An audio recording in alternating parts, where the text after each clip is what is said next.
le 7 avril. Je vois qu'on a une belle représentation de citoyens ce soir, donc je suis content de vous voir. Au nom du conseil d'administration de la STO, je vous souhaite la bienvenue. Donc, bienvenue tout le monde. Il y a 3 personnes qui ont demandé le droit de parole. Donc, on va passer dans quelques minutes à la parole aux clients, aux usagers. Vraiment, de se faire, comme la coutume, je vais faire un petit mot d'introduction, si vous me permettez. Un bref retour sur l'achalandage, comme j'ai l'habitude de le faire. Donc, pour le mois de mars, la STO a enregistré une baisse d'achalandage de 2,6 donc, évidemment, c'est des je vais mettre mes lunettes, si vous me permettez. Donc, c'est surtout des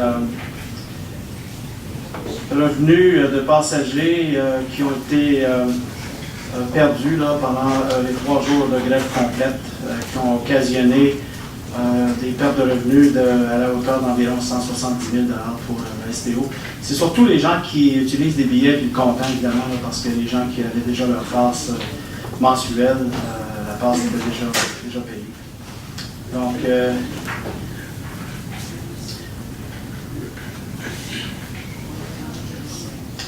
on va évaluer la situation au fil des prochaines semaines là, pour l'achalandage du mois d'avril. Le réseau reprend de sa vitalité là, et on est presque à une mise en service de nos véhicules presque complète. Là. Il reste encore quelques véhicules à réparer.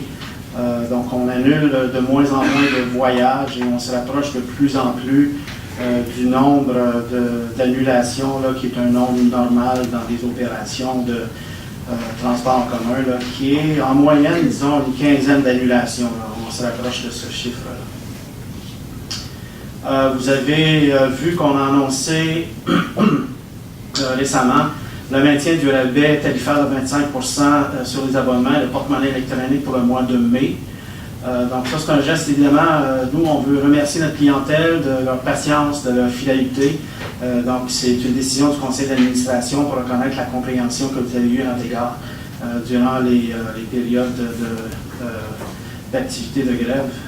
Donc c'est certain qu'on encourage les usagers à se procurer dès maintenant leur abonnement habituel pour le mois de mai pour bénéficier de ce rabais-là.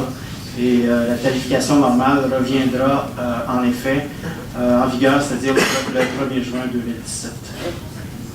Entre-temps, on continue à communiquer auprès de nos usagers les annulations de voyage et ça se fait surtout par les médias sociaux, par le biais des alertes info réseau pour les prochains jours d'ici le retour aux conditions normales.